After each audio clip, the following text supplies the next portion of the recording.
En el seminario de hoy vamos a hablar acerca del transporte de sustancias. El agua es el principal constituyente del cuerpo, formando parte en el adulto del 60% del peso. En los lactantes forma parte del 80% y en los ancianos un 50%. El líquido transporta sustancias y también provee el medio para que se puedan generar reacciones químicas. Se divide en un medio intracelular y en un medio extracelular. El ingreso de líquidos es a través de la ingesta y del metabolismo de los alimentos, y la excreción del líquido es gracias a los riñones, el tubo digestivo, pulmones y piel. Los líquidos contienen agua y electrolitos.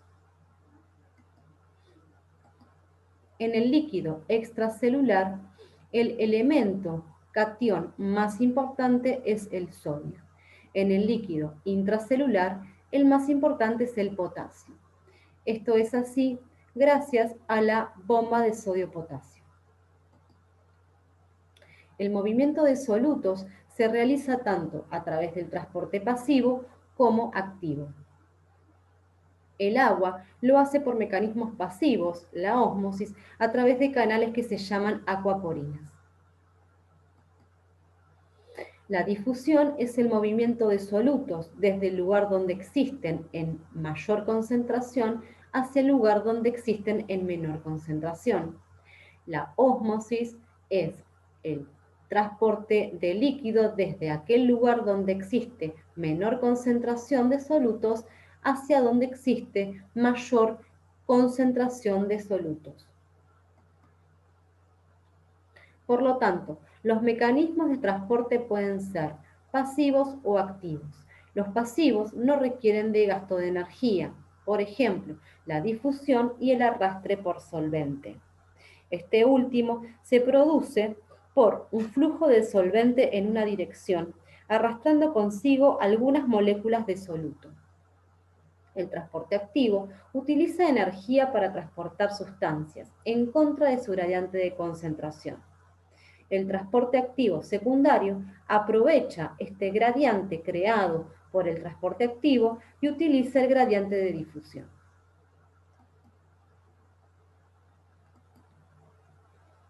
En este dibujo podemos observar lo que sucede con los solutos y el agua que se filtran. Antes de generarse la excreción, en el caso del agua, se reabsorben a través del proceso llamado ósmosis y los solutos son transportados por vía paracelular o transcelular a través de formas activas de transporte o formas pasivas como son la difusión. Otra forma pasiva de transporte es el arrastre por solvente. Los solutos son arrastrados por el agua y esa es una forma pasiva de transporte. El sodio se filtra libremente y en el túbulo contorneado proximal se reabsorbe aproximadamente un 65%. En el túbulo contorneado proximal se genera el transporte activo secundario en la primera porción del túbulo contorneado proximal llamado S1. Sodio-glucosa, sodio-aminoácido, sodio-bicarbonato. Otra forma de transportar sodio en esta parte es en el segmento S2. Se produce el transporte paracelular transepitelial, codifusión sodio-cloro. Y por último, el arrastre por solvente.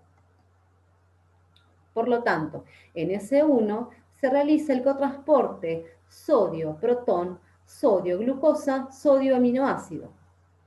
En el segmento S2 se genera un aumento relativo en la concentración de cloro en la luz tubular que va a dar lugar a una reabsorción intercelular de cloro y aprovechando esta instancia el sodio también es reabsorbido. Esa es una codifusión sodio-cloro paracelular. Y por último, el arrastre por solvente.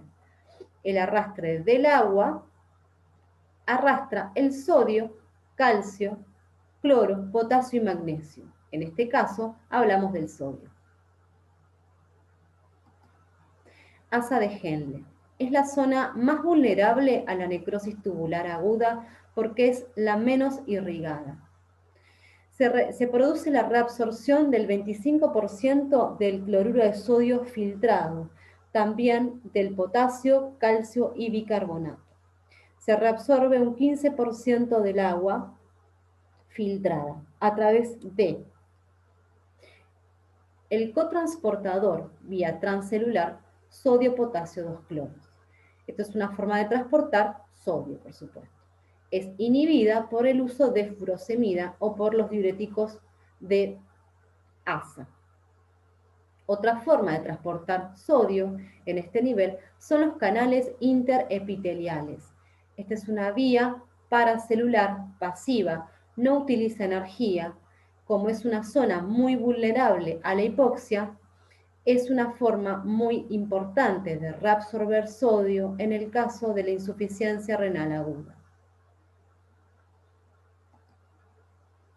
De esta forma, podemos observar que es un área bastante impermeable, no se reabsorbe el agua y el sodio se reabsorbe a través de este mecanismo, de este transportador sodio-potasio 2-cloros, inhibida por el uso de furosemida, y también el sodio se reabsorbe a través de este tipo de canales intercelulares, que no utilizan energía y que son muy útiles en la injuria renal aguda.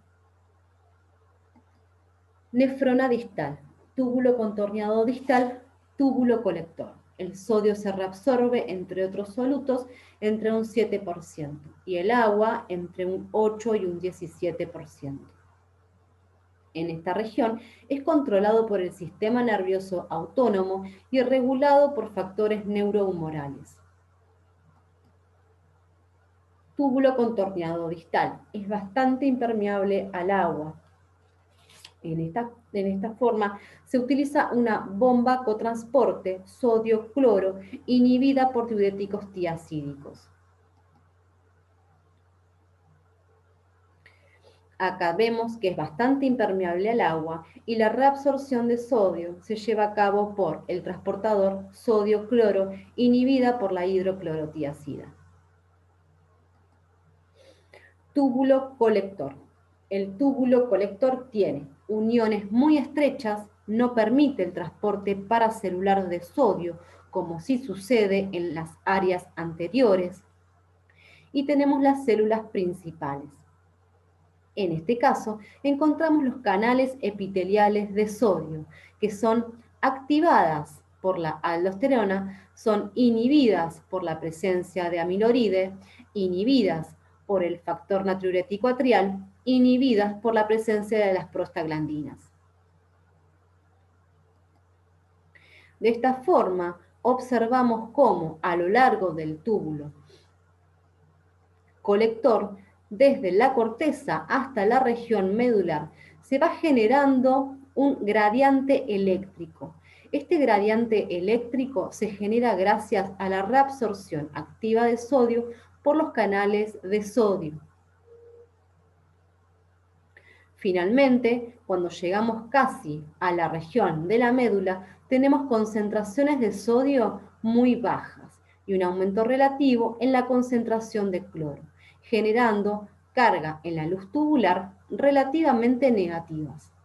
Esta situación eléctrica va a generar una activa secreción de potasio por las células principales. Cuanto mayor es la cantidad de sodio a este nivel, mayor va a ser la secreción de potasio.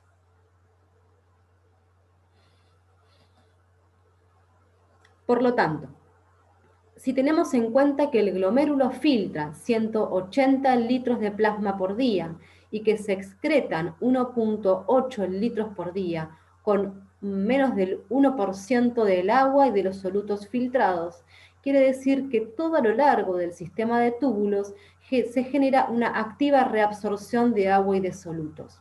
Tenemos que recordar que el agua se reabsorbe por ósmosis y que se encuentra acompañada a la reabsorción de solutos. acompaña básicamente la reabsorción de sodio. Por lo tanto, en el túbulo contorneado proximal se reabsorbe casi el 70% del agua y de los solutos. En la región descendente se reabsorben a través de la presencia de las aquaporinas un 15% del agua. En el asa delgada ascendente es muy impermeable al agua, pero se reabsorbe casi un 25% de solutos. En el túbulo contorneado distal y el túbulo colector, la reabsorción de solutos y del agua va a estar determinada por la presencia de factores neurohumorales de control.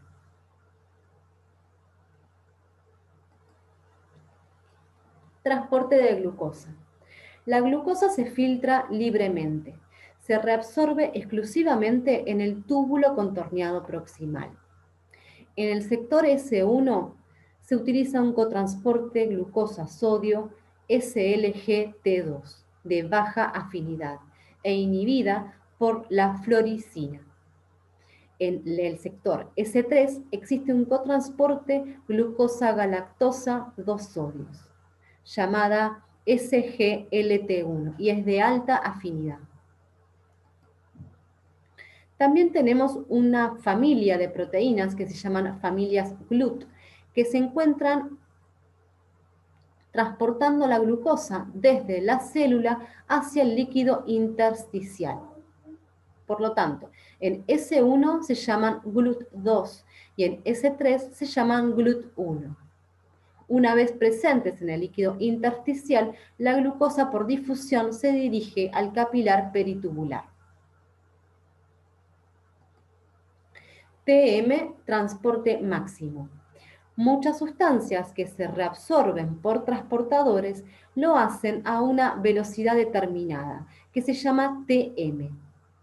Ejemplo de estos son fundamentalmente glucosa y aminoácidos y también sulfatos y fosfatos. El valor en sangre que se corresponde con ese TM se llama valor umbral.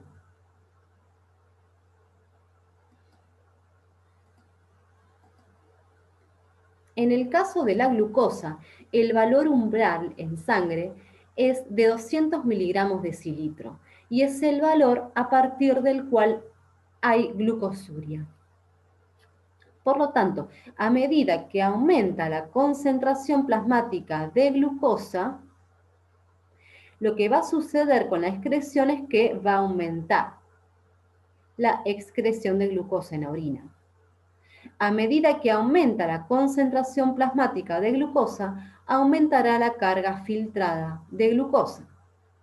Pero a medida que aumente la concentración plasmática de glucosa, el transporte máximo va a llegar a un determinado nivel. El TM o transporte máximo, a partir del cual deja de funcionar porque se satura, es de 200 miligramos decilitro. Es el valor umbral, a partir del cual vamos a empezar a encontrar glucosa en la orina. Por lo tanto, cuando encontramos glucosuria, o sea, glucosa en orina, es una forma de saber que el paciente tiene valores elevados de glucemia en sangre.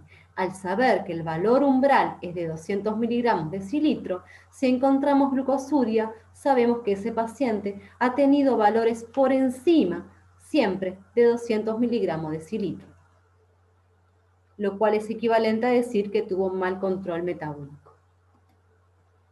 Potasio. El potasio se encuentra en el 98% intracelular y un 2% extracelular. La concentración de potasio depende de la ingesta diaria, de la excreción y de la distribución entre los compartimientos. Balance externo.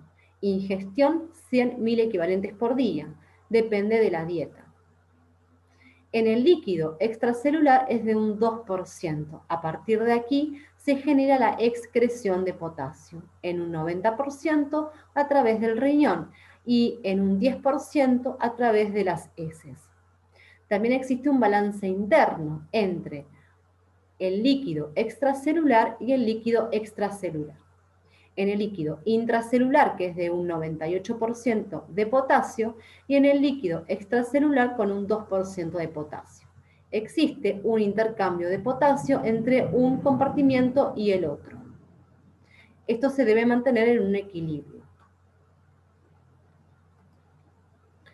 Existen alteraciones en ese equilibrio que hablábamos recién, y es cuando tenemos ausencia de insulina, en el caso de la presencia de, o bloqueo, perdón, de la aldosterona, la activación de receptores beta-adrenérgicos, en los desequilibrios en el estado ácido-base, como por ejemplo la acidosis metabólica, la lisis celular y los cambios en la osmolaridad.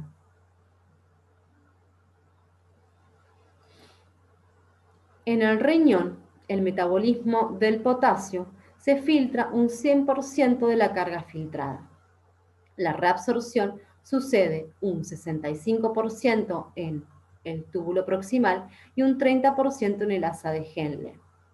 La secreción de potasio ocurre entre un 4 y un 8% en el túbulo distal y el túbulo colector.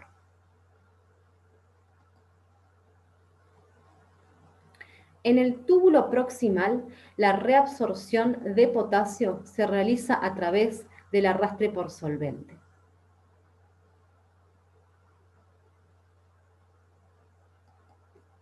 En la rama gruesa ascendente, el potasio va a utilizar el transportador antes citado sodio-potasio-cloro, sodio-potasio 2 cloros. Ahora bien, cuando hablamos de la secreción de potasio, se realiza gracias a que se realiza la reabsorción de sodio en forma activa con los canales de sodio.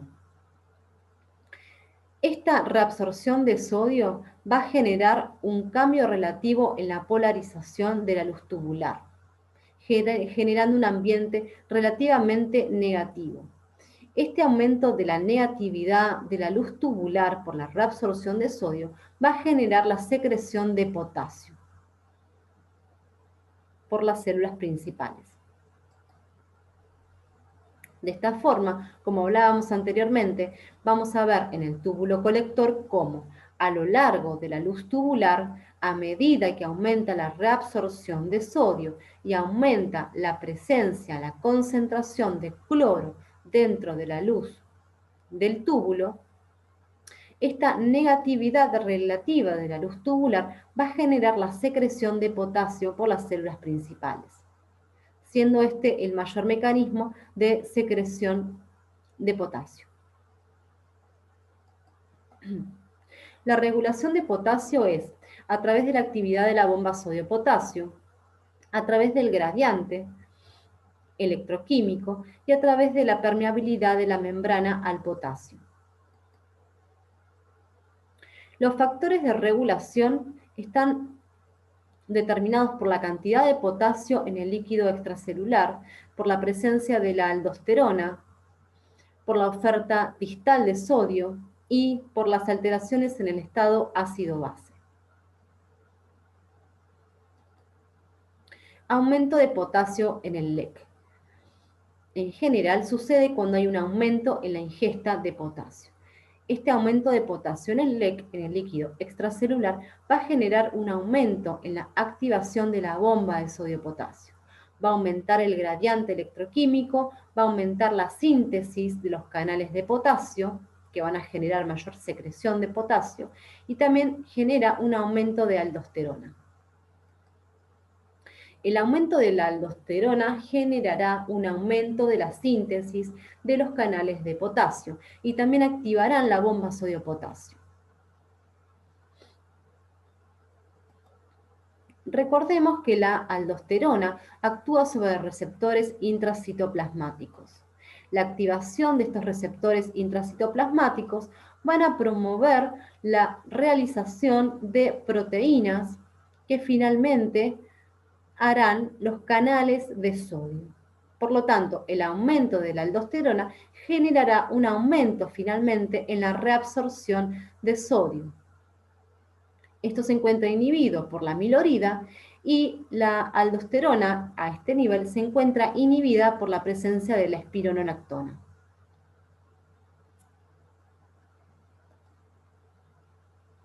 Flujo tubular de sodio. Sucede en el caso de la expansión de volumen, en la utilización de diuréticos y con una ingesta aumentada de sodio. Por lo tanto, el aumento del flujo tubular de sodio va a generar una disminución en la secreción de potasio.